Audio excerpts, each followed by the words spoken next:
Hey, Pastor Steve Waldron. I hope you're having a great day or night in Jesus. Hey, hit subscribe and the bell notification. Thank you so much for being with us. Share, put it on social media. Let's get started. We're looking at Carlo Maria Martini, February 15th, 1927, August 31st, 2012, Jesuit Cardinal of the Catholic Church, biblical scholar, Archbishop of Milan, same place Ambrose was, I think, 1980, 2004, and we're going to look at him as far as Bible translations.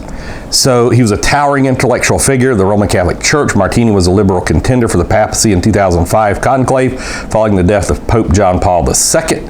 Accordingly to highly placed Vatican sources, Martini received more votes in the first round than Cardinal Joseph Ratzinger, head of the Defense of the Faith, which used to be the Inquisition. The conservative candidate, 40 to 38. Ratzinger ended up with more votes in subsequent rounds and elected Pope Benedict XVI, and he entered the Society of Jesus, which is the Jesuits, Ignatius Loyola, 1944, ordained a priest, 1952. Boy, if you've ever had to learn what it takes a Jesuit to learn, like learning 9 languages, those people are tour de forces in a lot of ways.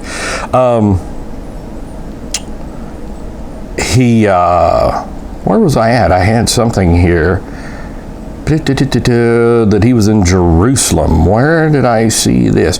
Anyhow, I'm going to skip that part. Sorry about that. Well, let me just read this. His appointment to the Archbishop of Milan in 1980 was an unusual circumstance, as Jesuits are not traditionally named bishops. He was on the liberal wing of the church hierarchy, suffering from a rare form of Parkinson's. He retired to the as Archbishop in 2004 and moved to the Pontifical Institute in Jerusalem. There's where that's what I was hunting for. He died at the Jesuit Lyceum College in Gallarate near Milan 8 years later. He said the church was 200 years out of date. Now, as far as Bible translations, here is what we want to see, because he was a noted biblical scholar. 1969, he was appointed rector of the Pontifical Biblical Institute. Throughout these years, he edited a number of scholarly works. Martini became active in the scientific field by publishing various books and articles.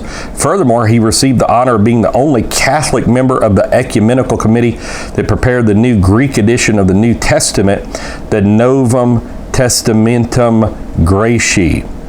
And so in 1978, under Pope Paul VI, I think that was the year of the 3 popes, wasn't it? He was nominated to become the Rector Magnificus of the Pontifical Gregorian University, where he served until his appointment to the episcopacy.